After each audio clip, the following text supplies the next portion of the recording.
The winning blueprint presents.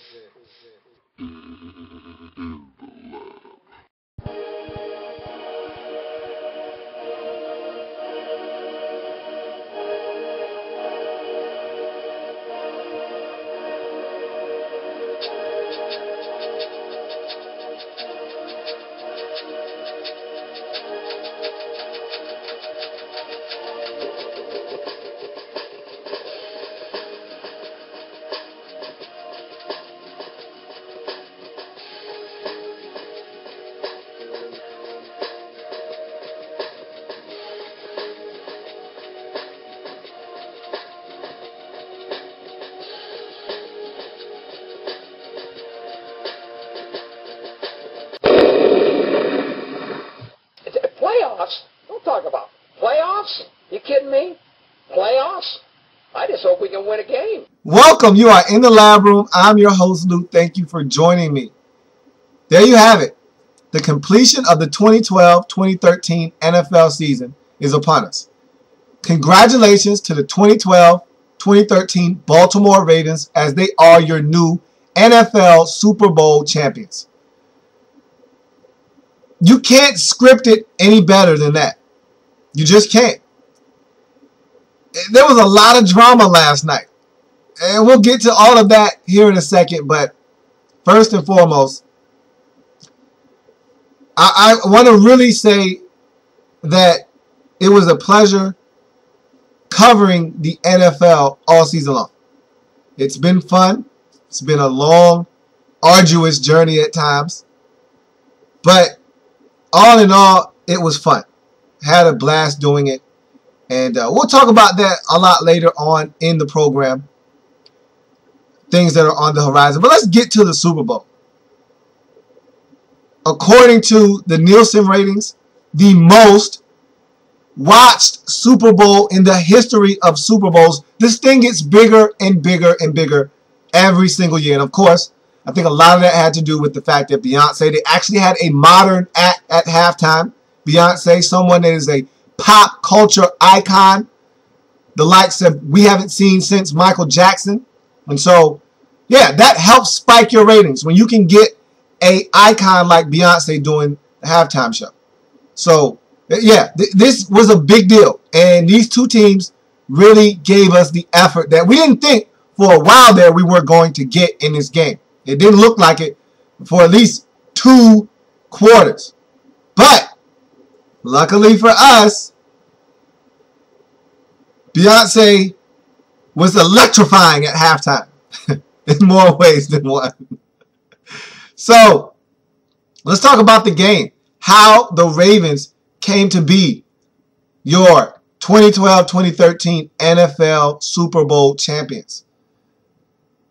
And how this storybook ending ended happily ever after. So let's get to it. We start the game. Ravens win the toss. They defer. And the 49ers start with the football. And I had said all along, and I want to start with this because I don't want to spend a lot of time on this, but I want you to know that this is something that can't be overlooked. It's easy to just gloss over this and not give it much merit or just assume that this is something that is the norm. So, turnovers. We talk about it all the time. It's something that really people don't talk about a lot in the National Football League because it's a given. It's an assumption that you make before each game. Don't turn the football over. If you do, the team that makes the least amount of mistakes will win the game most likely. And so, yeah, I said that in the preview of this game on Friday that you couldn't turn the ball over. You couldn't have mistakes. You couldn't give the other team opportunities to win the game. Both of these teams, as they've shown throughout the postseason and the regular season, are good enough to win on their own. They don't need help from the opposing team. Don't turn it over. Don't make mental mistakes. Don't have penalties. Play a clean game. And for the most part, I will tell you this. I love the way Jerome Boger and his all-star crew called this football game. Say what you want, but I'm pretty sure Jerome Boger had a huge part in these officials not throwing the flags all night long. Jerome Boger is the type of official that you want in the National Football League. The guy that won't allow himself to be thrown in the middle of a controversy because he's deciding a game. And he probably told this crew, look, we're going to go out here and we're going to be invisible. Unless it's egregious, unless it's obvious, you don't pull your flag out of your waist. Because there could have been at least 5 or 6 personal fouls called. If it was the regular season, it would have been called. There could have been 2 or 3 pass interferences called that if it was the regular season, it would have been called. But I like the way they called this game. It was down the middle, and it was the same way for both sides. Both sides were molested. Both sides got away with some things. This was a game that they just let the players play, and that's the way I love it. I don't think it should be any other way. So with that being said, let's get into the game itself. So 49ers get the football first, and on the first play, they unleash Colin Kaepernick. And they go right down the field, 20-yard gain on the play. However, illegal procedure penalty. Backs them up and really throws a wrench in that opening drive. They end up having a 3rd and 15 situation. They don't pick it up. They have to punt. And right there, that's a mistake. You take a 20-yard gain off the board. You move it back 5 yards and put yourself in 1st and long. You never recover on that possession, and you have to punt. And that was the story of the 49ers in this game. Not necessarily penalties. This wasn't a heavily penalized game for either team. But just unnecessary damage to your own cause. And that's what the 49ers did in this game. I said it all along. I thought that the 49ers were the better football team overall in this game. But I didn't think they were going to win. One, because they were the younger team. And young teams tend to make mistakes. B, they weren't the desperate team. Again, the Ravens had more veterans who wanted this one more so than the 49ers did.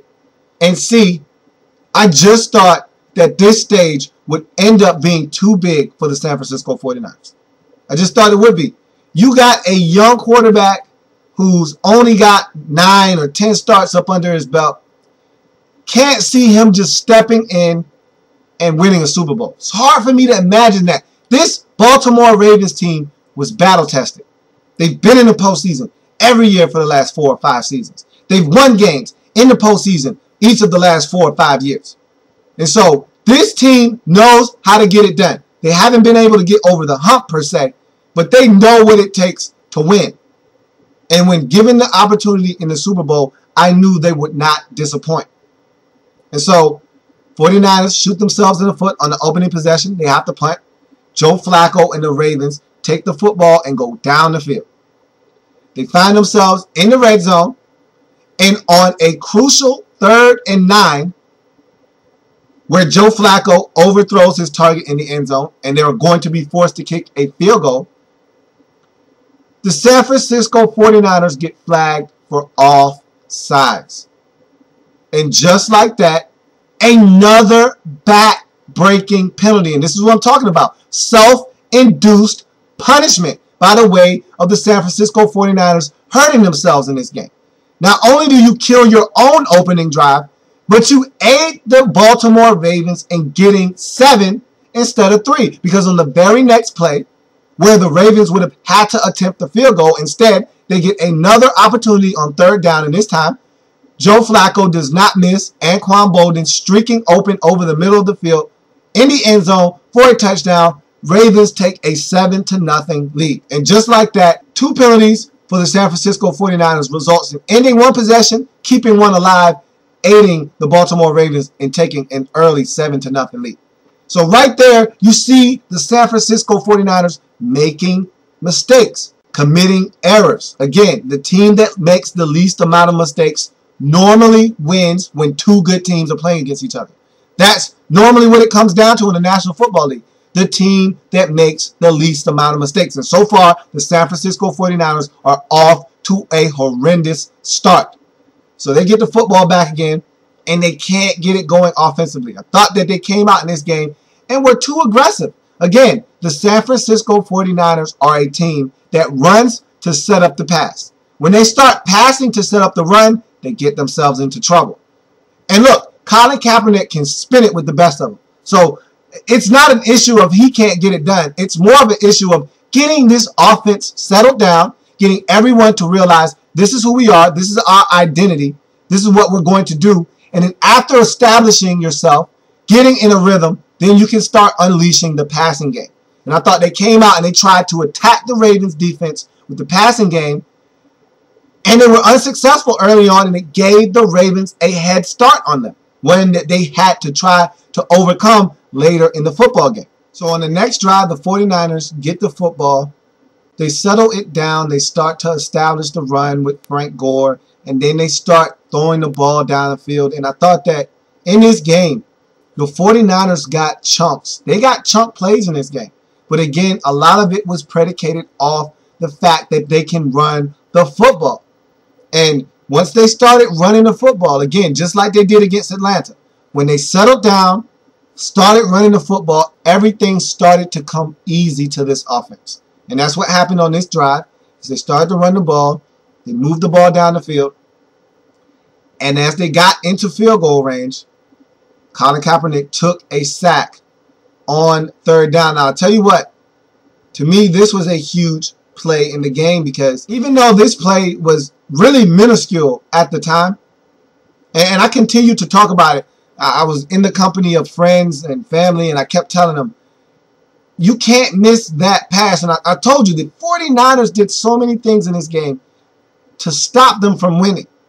And here was one of them, in my eyes, on second down, from about the 14, maybe the 12-yard line, Colin Kaepernick, under siege, rolls out of the pocket, gets free, sees two wide open receivers. He's got Randy Moss in the back of the end zone by himself. He's got Michael Crabtree closer to him in the end zone by himself. Now, you pick one, just find him, hit him, get a touchdown. This isn't like he's rolling out to his left and throwing across his body. He's rolling out to his right. This is an easy, simple throw, straight to Crabtree or lofted over the top with touch to Randy Moss. Either way, you've got 7. Instead, he puts extra zip on it, and he didn't have to, because he was close enough to Crabtree to just throw it with enough velocity straight to get it there. He was open enough. Instead, he tries to put extra sauce on it, which he normally does when he throws the football. He throws it high. It goes off the fingertips of Crabtree. Incomplete. Missed opportunity to tie this game up at 7. On the very next play, Kaepernick rolls out, doesn't find what he's looking for, takes a 1-yard gain, goes down. 49ers have to settle for a David Akers field goal. It's 7-3. So those are little subtle things that if you aren't paying attention, if you aren't scoring at home, you miss that.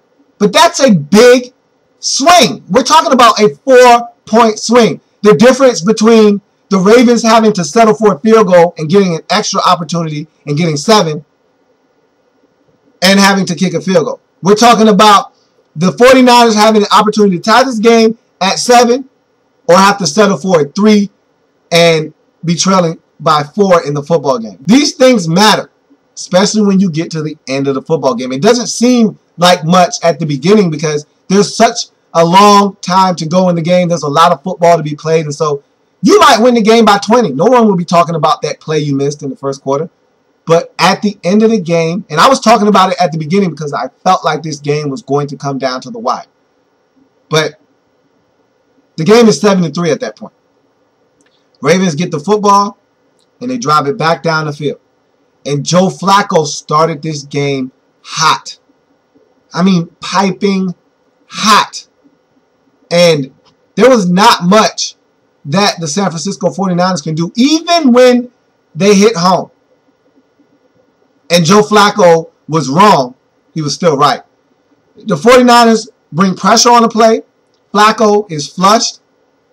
Just as the rush seems to be getting there, Flacco just flings it down the field, and you're thinking, oh, okay, he's chucking it out of bounds, getting rid of it. It's third down. They're going to have to punt. And the ball was in the air for what seemed like an eternity. And then, all of a sudden, you see flash into the picture, Anquan Boldin going up and coming down with the football. Unbelievable. And just like that, the Ravens are in scoring position once again. And they continue to get the ball and move it. Ray Rice here, Bernard Pierce there. A couple of short passes. Next thing you know, the Ravens are at the 1-yard line.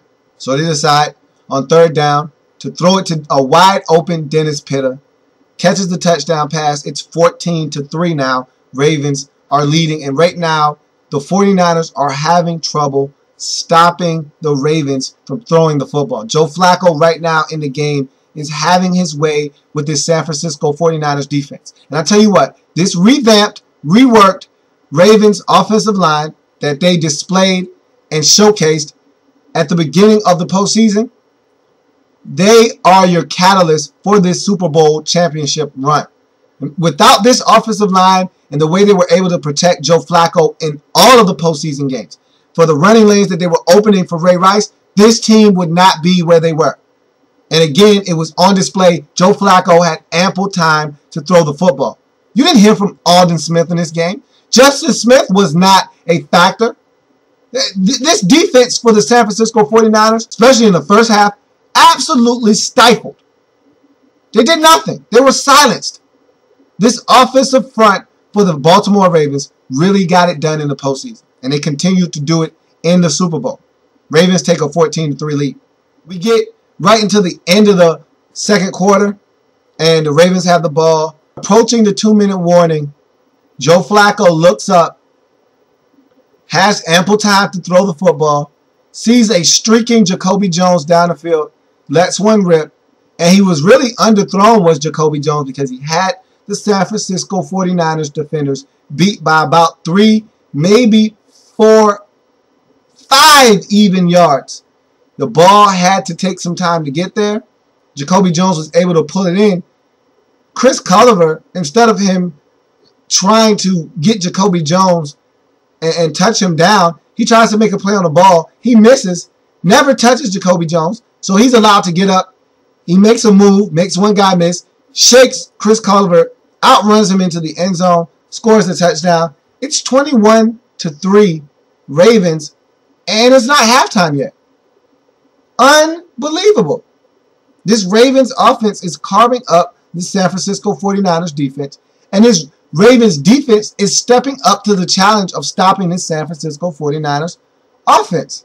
And again, Colin Kaepernick has thrown an interception in this first half. Ed Reed picked it off on an overthrow to Randy Moss.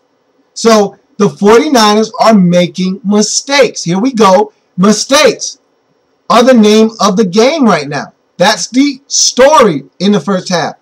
The plays that the 49ers are not making. The mistakes that the 49ers are making. The turnovers.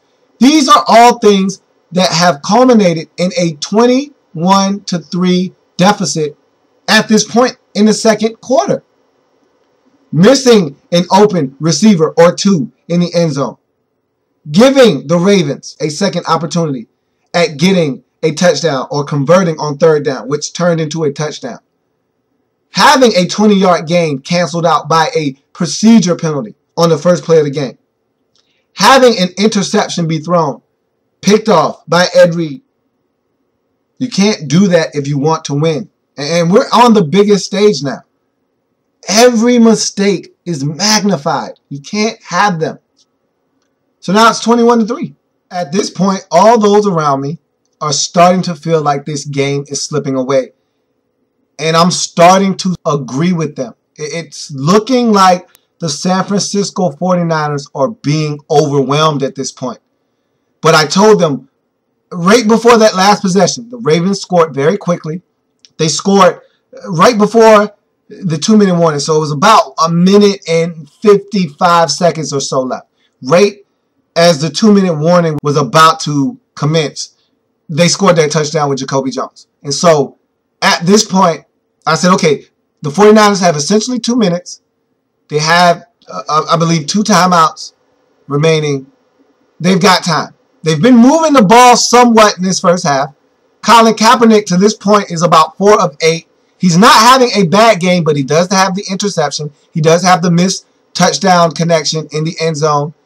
He's not playing his best football, but he's not struggling either. There's still room for improvement. And I said, if they can just go down here and get a score to stabilize things before the half, we have ourselves a ball game. So what do the 49ers do? A couple of chunk plays, a personal foul later. They're in field goal range. Now, they get down there so quick. You're thinking, forget about a field goal. Get 7 points. You need a touchdown here. Field goals won't do. The Ravens already have 3 touchdowns of their own. Joe Flacco has already thrown for 3 touchdowns. You don't need another field goal. You need a touchdown. So the 49ers get down there relatively quick. A couple of quick connections, a personal foul on Haloti Ngata, and boom, you're in striking range. So I'm thinking the 49ers are going to be aggressive. They're going to get down there, and they're going to try to score. And they really got conservative. They really got conservative. They ran the football. They had a play that looked like it was dead from the start. Third down comes. They throw a pass underneath. Doesn't get the job done. You got to settle for a David Akers field goal. And so another wasted opportunity for the San Francisco 49ers to really do some damage. They take the field goal. They go into the half down 21-6. They got points, which was huge because those points cut it to a 2-possession game. So you're only down 2 scores, but still a 7 would have been much better and really was much needed at that point, more so than a field goal. But you'll take any points at this juncture of the game because right now you're reeling and you need something to give you a spark.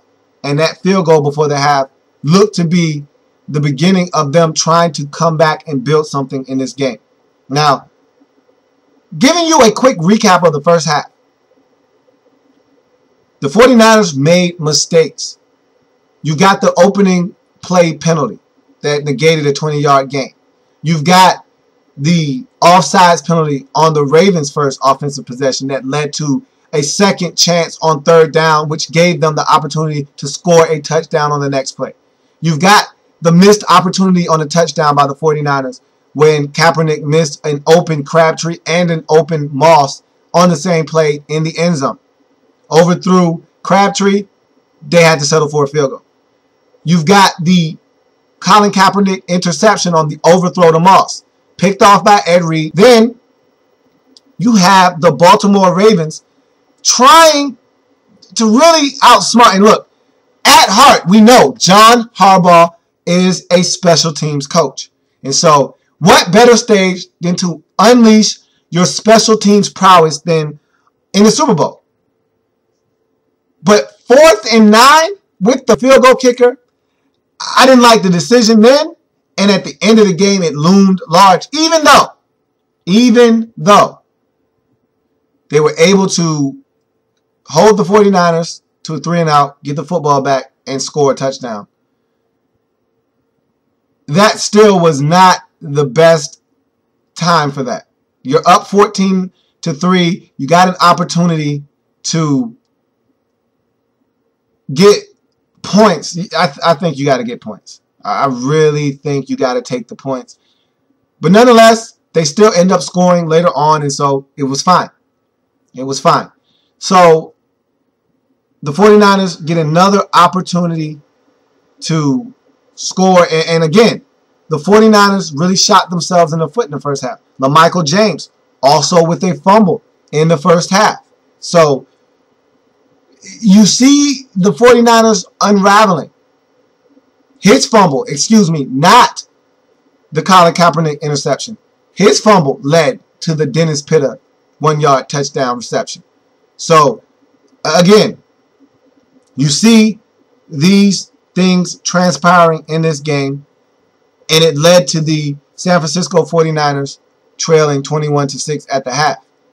They needed to come out in the second half with a sense of urgency, a sense of desperation, because this game was slowly but surely getting out of hand. And if the San Francisco 49ers didn't make the necessary adjustments and mainly stop turning the ball over, stop shooting yourself in the foot, if they didn't make the necessary adjustments and settle down in the second half, this thing was going to get ugly, and get ugly in a hurry in the second half.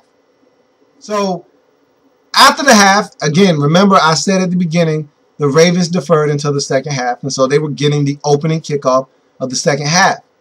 And remember on Friday in the preview, I said, look, San Francisco, don't let Jacoby Jones get you.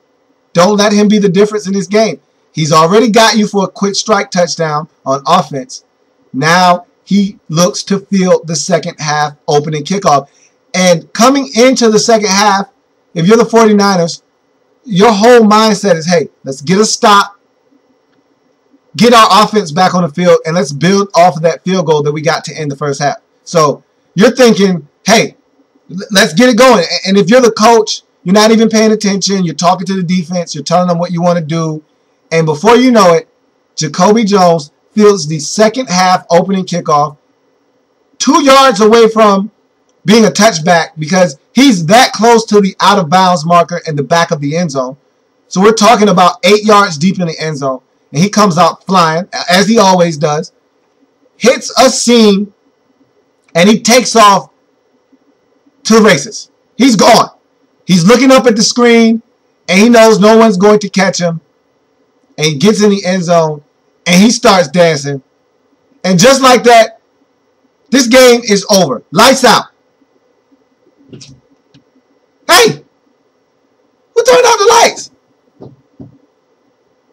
That's better. I didn't mean literally lights out. But that's what it felt like in this game. The game was over, and then it happened. The lights actually went out. Courtesy of Beyonce and her electrifying halftime performance, we were left without power in half of the stadium. It literally was lights out. And not just on the San Francisco 49ers, who at this point were hanging on and clinging to dear life in this game. It's now 28-6. They're basically out of it.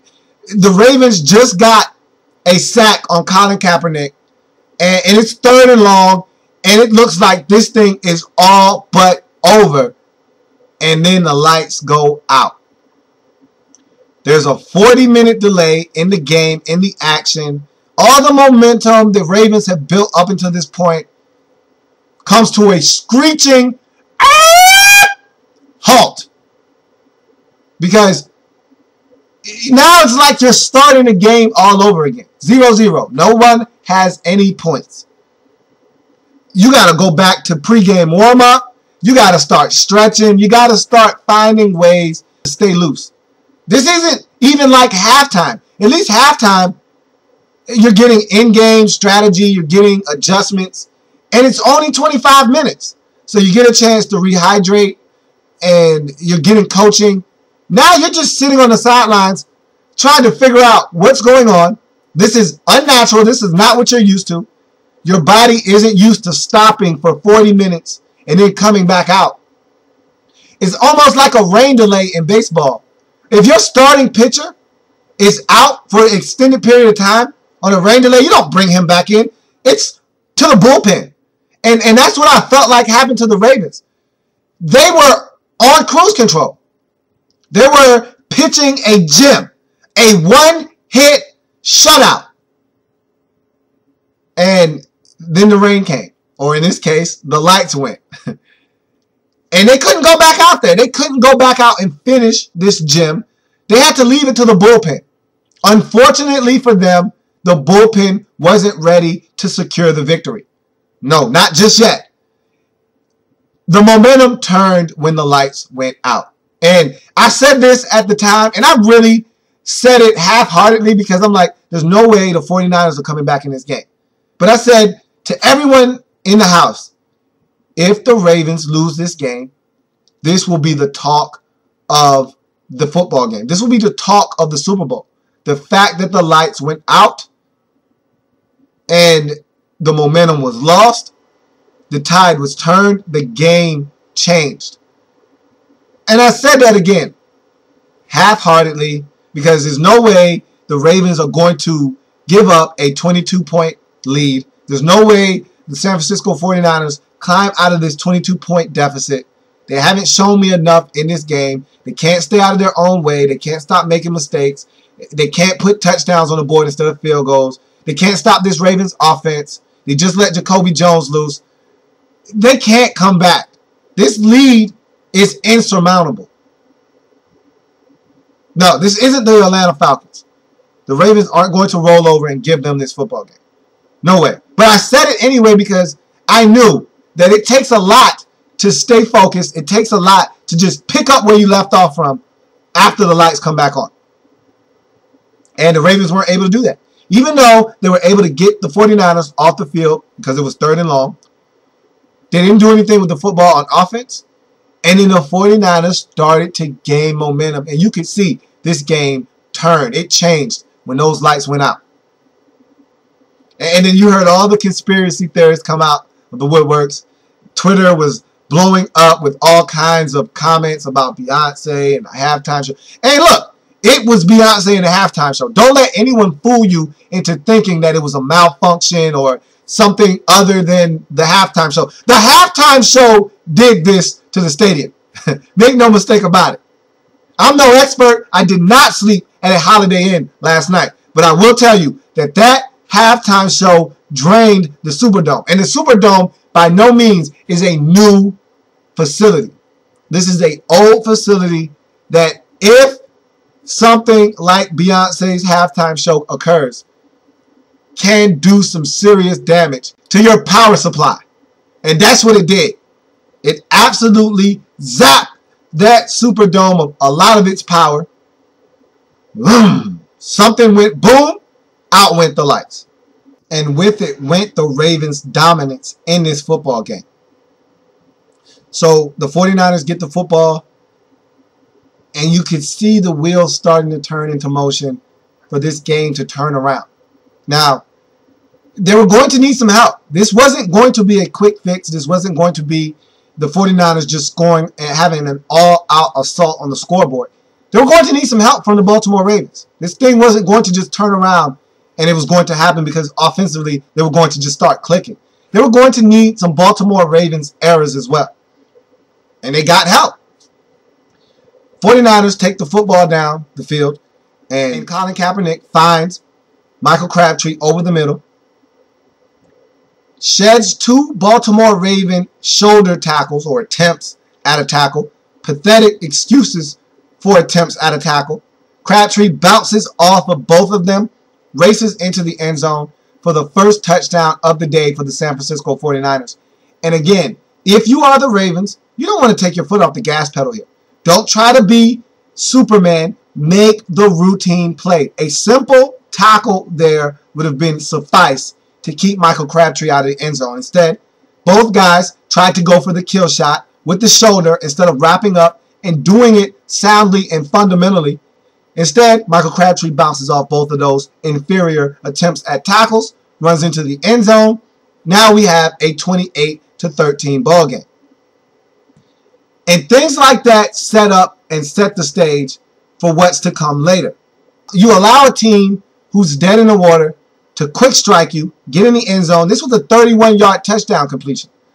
One that was probably 16 yards right after the catch. I mean, if he's tackled where he catches it, it's a 15-yard gain, 1st and 10 from the 16-yard line. Maybe you keep them out of the end zone, something they had struggled with all game long to this point, not scoring touchdowns in the red zone. Maybe you force them to kick a field goal. Instead, you don't give yourself that opportunity by not making the tackle. Now it's a 28-13 game. Ravens get the football. They do nothing with it again. And I thought that the Ravens started to be too aggressive with their play calling. I thought that in the first half, they did a wonderful job of controlling the line of scrimmage. I thought that was the one thing that surprised me the most in the first half was the ability of this Baltimore Ravens team to control the line of scrimmage in the first half. Ray Rice and Bernard Pierce, I thought, had a great first half rushing the football. Now, the stats won't tell you that they had a tremendous first half, but what they did do was a great job of controlling the line of scrimmage, did this offensive line, and what those running backs did a great job of was getting what was there and keeping this Ravens offense on schedule. The 49ers found themselves time and time again in that first half in 3rd and long. The Ravens did not. The Ravens found themselves time and time again in 3rd and 4, 3rd and 3. Allowed them to extend drives, allowed them to have the playbook open to them, not needing a 9-yard gain, only needing 4 yards. So the out was there, the out and up was there, and you can get guys to sell out thinking that, hey, they're going to try to get to the sticks. Catch someone napping, and then you go over the top. So I really wanted to see the Ravens continue to do that in the second half. I thought they came out and tried to throw the football way too much. And what they were really trying to do was keep their foot on the gas pedal. And I understand. But at some point, you have to realize the clock is your friend, and you are having success getting 3, getting 4, getting 7 yards on running plays in the first half. Don't shy away from doing that. Don't shy away from nickel and diming the 49ers to death as you did so beautifully in the first half. Don't be afraid to get 3 on first down, 3 on second down, and end up in 3rd and 4. There's nothing wrong with that. And that's what you did in the first half, and that's why you were so successful in the first half. In the second half, it seemed like they liked throwing on first down more often. Came back to bite them as they had to punt on this possession, trying to throw on first down, didn't work. Ran on second down, didn't work. And then you got to punt because on 3rd and long, you can't convert. And the 49ers get the football back again. They go back down the field. This time, their drive is capped off by a touchdown run by Frank Gore, the 6-yard variety. And now, don't look. It's an 8-point game, a one-possession score football game. Once a 22-point lead, a team that seemed like they were on the brink of being blown out. Now, it's a one-score game. Now, you can't tell me the blackout did not have something to do with this turnaround. Because before the blackout, this game was on a crash course for a 42-27 sound thrashing at the hands of the Baltimore Ravens. This game was going to be an easy defeat. This game was going to be a blowout. A blowout victory for the Baltimore Ravens. 42-27. And that final score wouldn't even indicate how lopsided this game would have really have been. Instead, now we're talking 28-20. And we're not out of the 3rd quarter yet. Now it's starting to become tense. If you're on that Ravens sideline. And before you could catch your collective breath, before you could say, all right, Ravens, take a breath, relax, we're okay, we're still in control of this game, Ray Rice fumbles the football. I mean, it was like a fairy tale. It was almost like a bad dream that the Ravens just wanted to wake up from. Everything was going according to script. You're up 28-6. You've got the 49ers reeling. You just sacked their quarterback. It's 3rd and long. You got everything going the way you want it to. And the lights go out. Then the 49ers run off 2 consecutive touchdowns. You get the football back. And you're just trying to have something positive happen. And you fumble the ball away. Now the 49ers have the football in your territory with a chance to tie this football game. And it's all happened in less than a quarter. It's like day and night. Everything that you've built over 2 quarters of football has been destroyed and diminished in less than 15 minutes of action. And now Ray Rice fumbles on a pass out in the flats. He tries to stiff arm, leaves the ball exposed. Beautiful poke away by Terrell Brown. And then the subsequent recovery by Terrell Brown puts the 49ers in prime scoring position. The Ravens defense, who bent but never broke in this football game, had one of those elastic moments where they just bent, but they did not break. They held the San Francisco 49ers to a field goal attempt. And right before the kick, I told everyone in the house, this is the one that David Akers misses. Because this is when it's crunch time. This is when the game is now on the line. You can't trust David Akers, at least not this season. And what does he do? He pushes it wide left. But there's running into the kicker.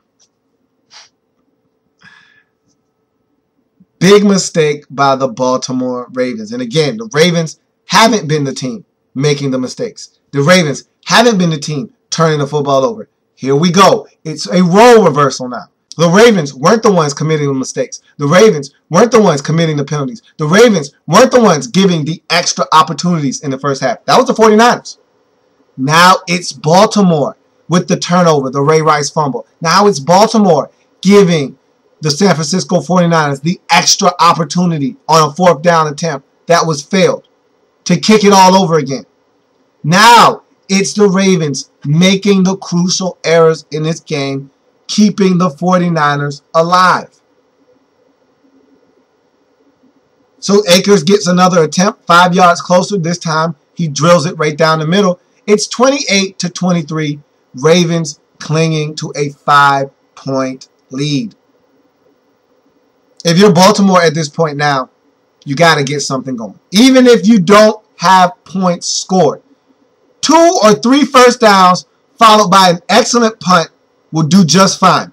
You need to flip field position, establish that you can pick up some first downs, get some momentum back, get some kind of rhythm and flow to your offense, get this thing going back in the right direction. But the Ravens did much more than that on this drive. They not only picked up a few first downs, bled the clock, but they got some much needed points.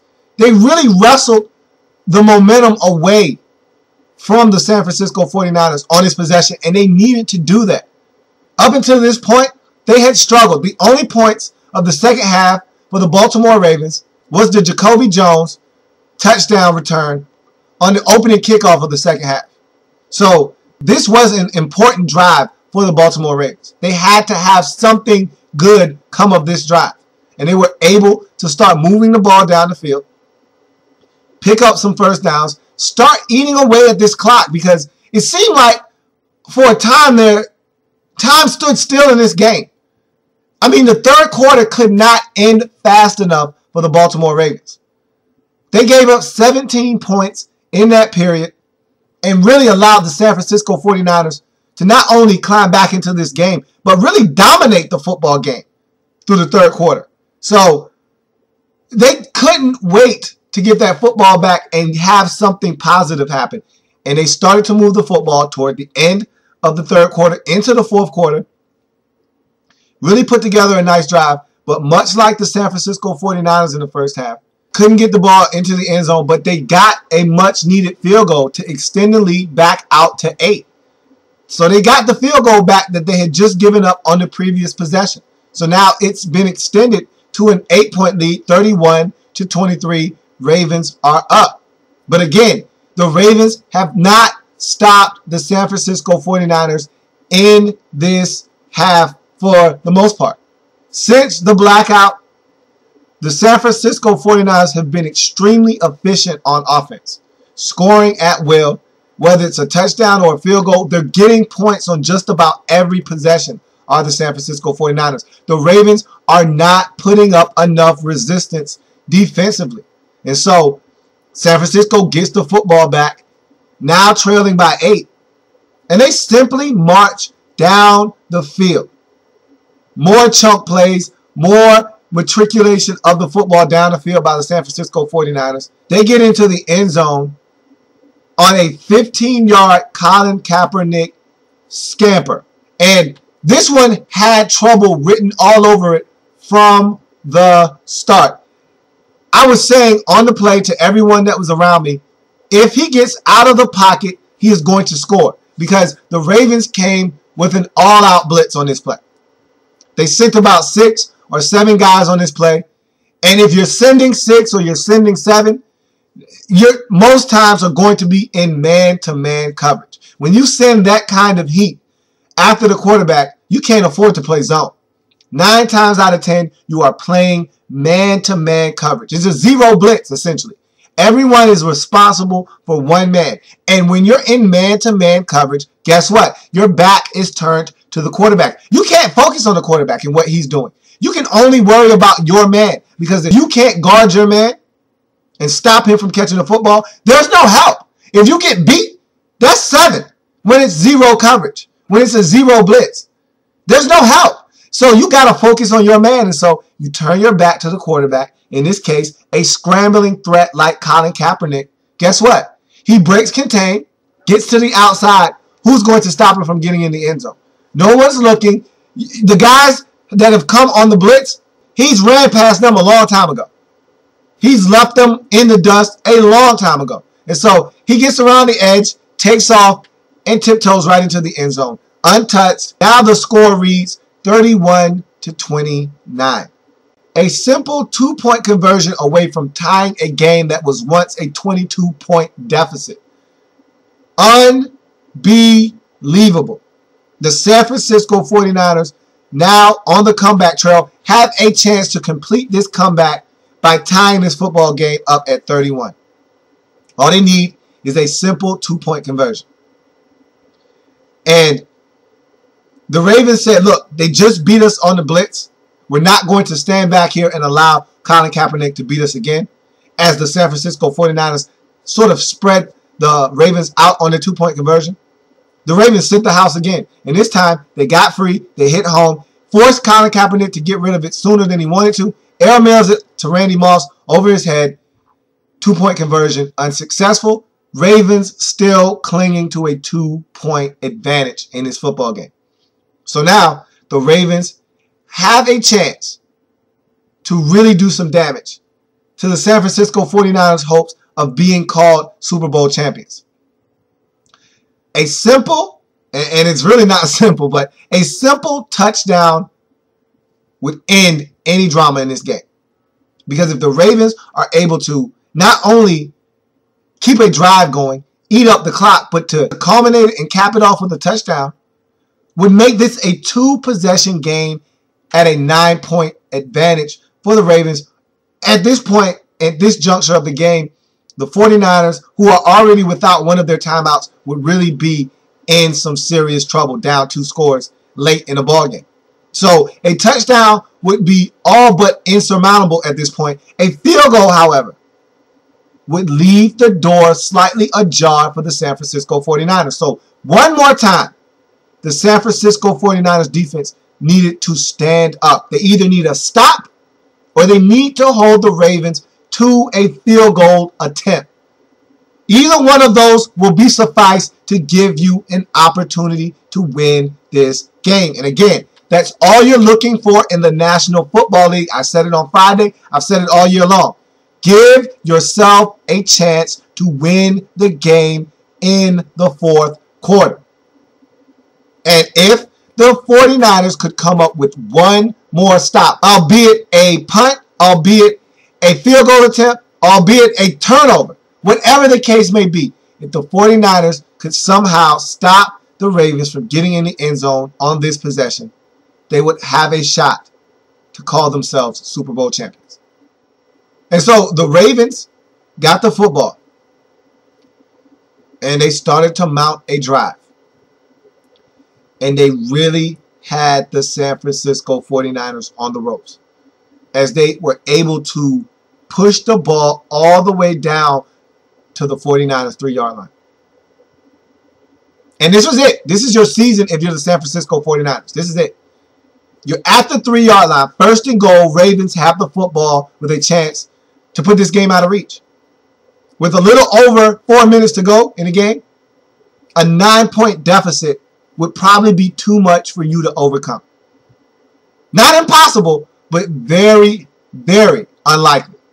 And so the 49ers dug their heels into the ground and one last time were able to stop Ray Rice 2 times, force Joe Flacco out of the pocket on third down, have no options, had to throw it away, and forced the Baltimore Ravens into a 19-yard field goal attempt. Once again, the Ravens in the second half, much like the San Francisco 49ers in the first half, could not get in the end zone. The second time in the second half, the Ravens had to settle for a field goal, whereas in the first half, it was touchdowns galore. Every possession that the Ravens got deep into San Francisco 49ers territory ended in a touchdown, not in the second half. The only points that came other than field goals was the Jacoby Jones return for a touchdown. The Ravens could not get the ball in the end zone. It was a role reversal of sorts. In the first half, the Ravens were the team getting in the end zone, not settling for field goals. In the second half, it was the 49ers getting in the end zone, not settling for field goals. Now the Ravens are the ones settling for field goals. They kick the field goal, however, and go up 5 in this game with 4.5 remaining in the football game. The 49ers have a shot to get it done in this game and call themselves Super Bowl champions. They need one last touchdown drive out of Colin Kaepernick and the San Francisco 49ers offense. And they got 4 minutes and 30 seconds to do it in 2 timeouts. Now, it's up to the 49ers to go down and get it done. And at the other side of the coin, Ravens defense must stand up. And really, these are all the guys that you think of when you think of the Baltimore Ravens. Ray Lewis, Ed Reed, Terrell Suggs. These are the guys that have been linchpins and stalwarts for the Baltimore Ravens over the years. And so, this is it. You want to be called a Super Bowl champion? You want to be able to hoist the Lombardi Trophy? You want to be able to call yourself a winner? You want to validate your career? Here's your opportunity to do it. Protect the end zone. Don't give it up. You got 4 minutes and 30 seconds to keep this lead and win this football game. You need one stop. And the 49ers started to move the football, as they have done all second half long.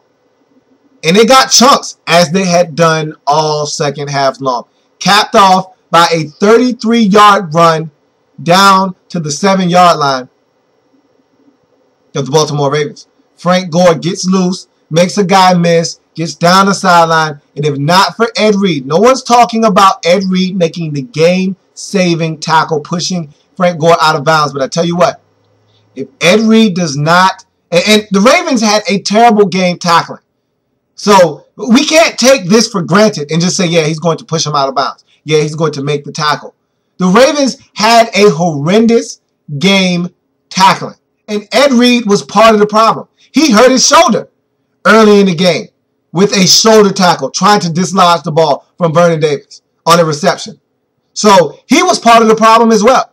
And luckily enough for the Ravens, Ed Reed was able to push Frank Gore out of bounds at the 7-yard line. If he doesn't make that game-saving tackle, the 49ers go up, take the lead, and who knows if Joe Flacco is able to turn on that magic one last time. So a big play by Ed Reed to stop him at the 7-yard line because, again, the 49ers got it in chunks. So now we're right around the 2-minute warning. The 49ers run a running play with LaMichael James, pick up 2 yards, 2-minute warning. Now this is it. 2 timeouts for the 49ers. You can't afford to use any of them just in case you don't get in the end zone here. You need to get the football back. So you can't use any of these timeouts. You just had the 2-minute warning. You should have been discussing everything that's going to transpire after the 2-minute warning. If this next play doesn't work, you should have already talked about what needs to happen next. Instead, the 49ers throw a pass to Crabtree, incomplete. They have to call timeout on the ensuing play because Colin Kaepernick, here we go with the inexperience. Here we go with the young quarterback not being able to line his guys up quickly enough and make the necessary checks at the line. All game long, he was living dangerously, making checks at the last second and then barely getting a snap up. Well, this time, he wasn't able to do it. And instead of taking a delay of game, Jim Harbaugh sacrificed the one thing you couldn't do at this juncture, a timeout. Honestly, and I know hindsight is 20/20. Take the delay of game penalty. Go back 5 yards. Sometimes you're too close to the end zone. Sometimes the space is what you need. And not saying that you want to be any further from the end zone than you need to be, but look, your timeouts at this juncture in the game are your most valuable asset. Whether you score or not, you need your timeouts. Because you don't know what's going to transpire. You need to have those two. You already burned one needlessly in this second half. You already squandered a timeout. You can't afford to use another one, and he did. He had to. Or at least he felt like he had to. So now they only have one timeout. So now you got to score. Because if you don't, you're not going to get the ball back with enough time to do anything. You have to score now. And so the 49ers throw another pass to Crabtree, incomplete. And on 4th down, they do it again. They throw another pass to Crabtree. And there was some contact on this play. No doubt about it. It came down to this one single play. One play. This is it. Game on the line. Ravens want to call themselves Super Bowl champions. Get a stop. San Francisco 49ers want to call themselves Super Bowl champion. Put a touchdown on the scoreboard right now. They throw another pass to Crabtree. And if the pass is closer, if the pass is much more catchable, they throw the flag. No doubt about it. But the pass was thrown in the back of the end zone near the out-of-bounds line, was not close to Crabtree nor the action in the end zone. And thus, I think the referees held on to their flag. I honestly didn't have a problem with the no call. I didn't. Because, yes, it was holding. It was pass interference. But the 49ers got away with one a week ago. I don't want to hear anyone crying over spilt milk.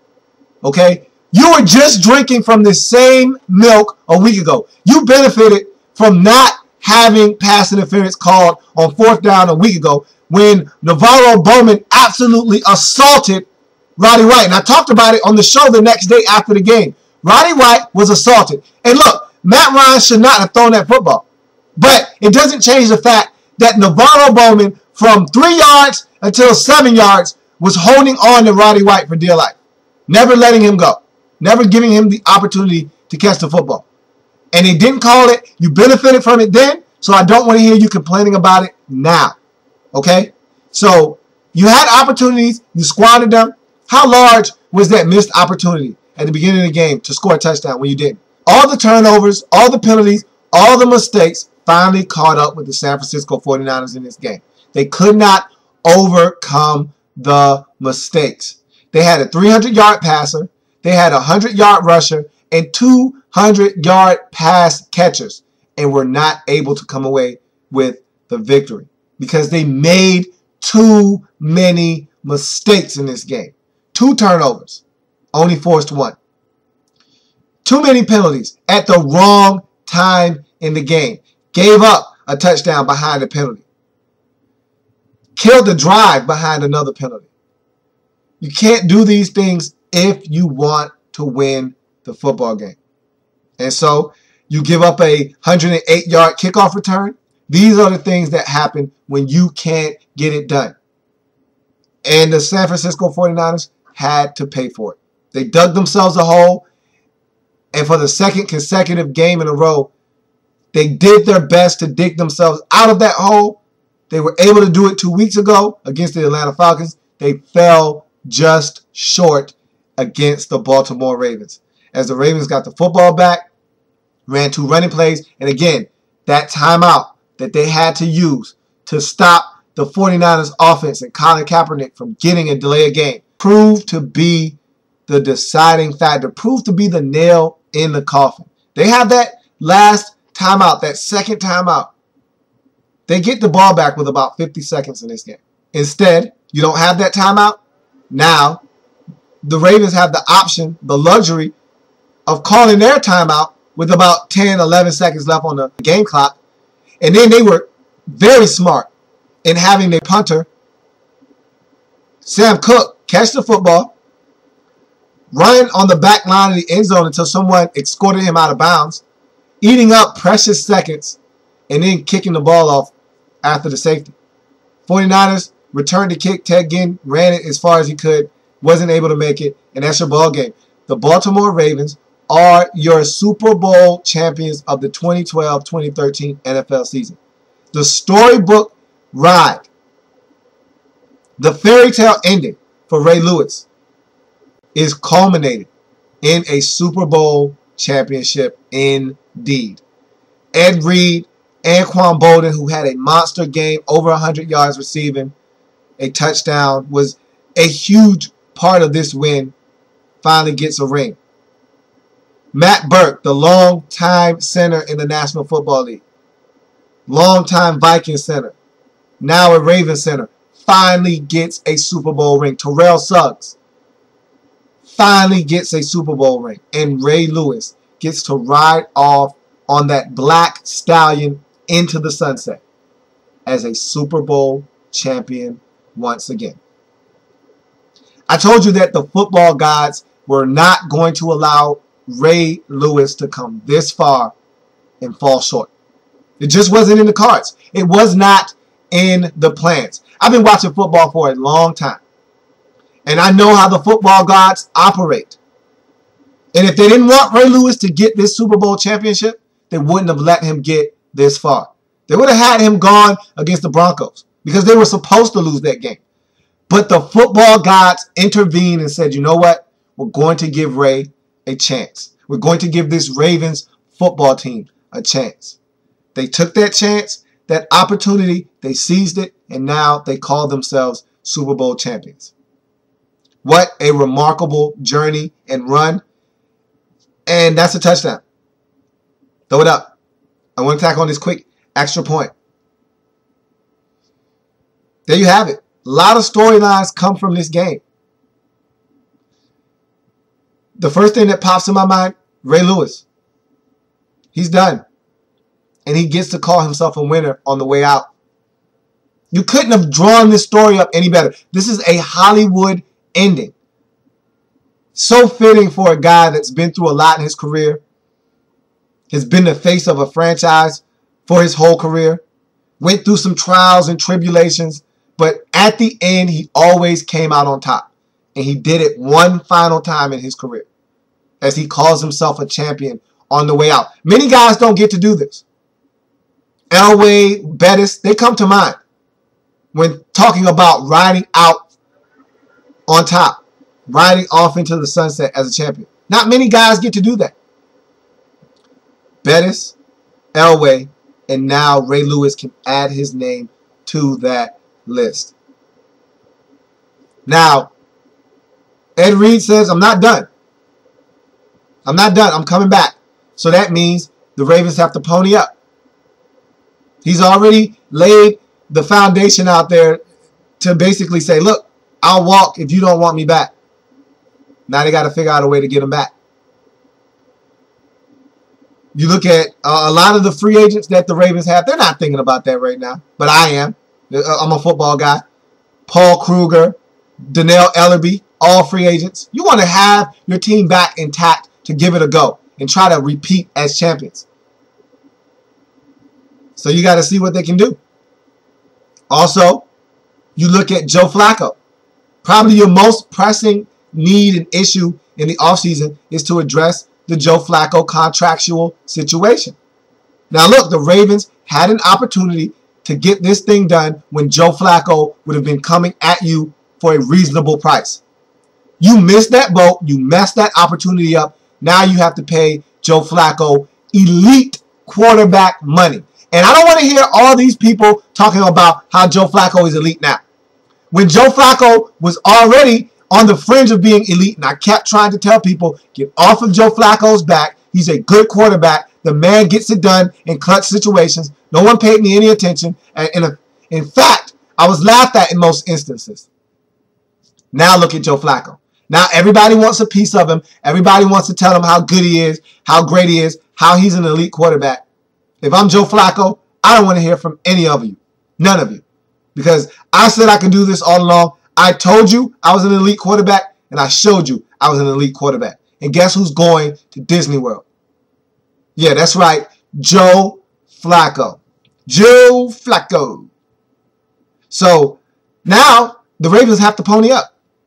They had an opportunity to get this guy inked for probably a $10, $11 million deal per year. They messed up. Now they're going to end up paying him $17, $18, $19 million a year. That's what happens when you don't believe in your own commodities. The Ravens knew Joe Flacco was good, but they didn't know if he was great or not. They needed to see it. Now they've seen it. Now they have to pay for it. It's okay. You wanted to see it. He showed you.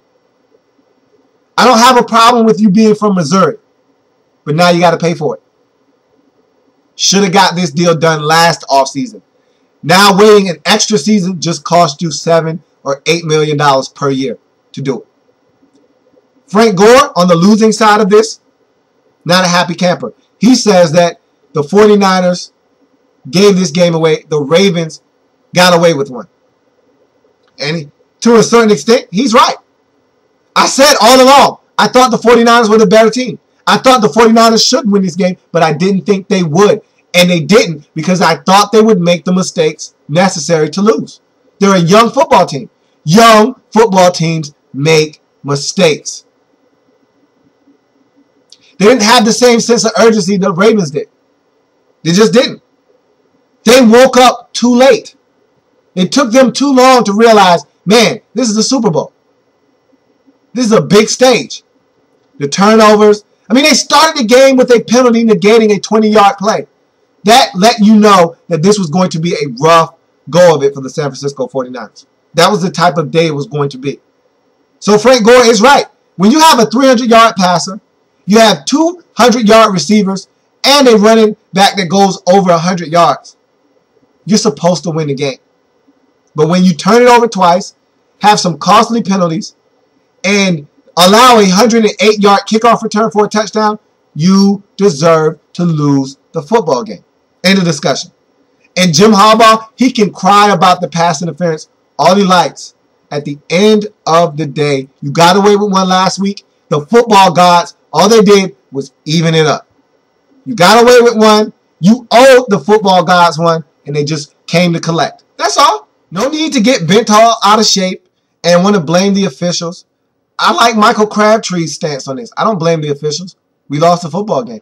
That's the way everyone on the San Francisco 49ers team, everyone in that locker room, everyone in that franchise should look at it. I thought the officials had a wonderful game. And look, again, if I was a Redskins fan and these were the Redskins in the 49ers place, I'd probably be screaming at the top of my lungs about a no call. But at the end of the day, I thought that the officials did a great job of calling it the same way on both sides. Both teams didn't benefit from the officials, and that's the way it should be. No one should gain an advantage from the officials. The officials allowed this game to be played on the field. If Colin Kaepernick makes a better throw, forces the issue, forces the official to call a penalty, maybe you get it. But it was a bad throw. You didn't force the official to do anything. So, there you have it. What a long episode it turned out to be, but it's the Super Bowl. And what do you expect from me? I'm going to break it down, give you my analysis every step of the way. And so it turned out to be a lengthy episode, but nonetheless, that's it. Not only for this episode, but for the 2012-2013 season. That's all, folks. There's no more football. Now all you have to get you through until the next time we see some live bullets, some real live tackle football that matters in the National Football League, is the Combine, the NFL Draft, and free agency. Have fun with that. I'll be here breaking it all down. As I told you at the top of the show, it's been a blast. And moving forward, this program won't be on every day. There's not going to be enough NFL stories to carry us through every single day. And I won't waste your time posting videos and coming to you every day to talk about nothing. But what I will do is start analyzing free agency, talk about the players that are going to hit the market and some landing destinations for these players, start talking about each team's individual situation in terms of what they need to address in the offseason, and look at what the landscape of each team is moving forward. what you need to draft, what you should be doing.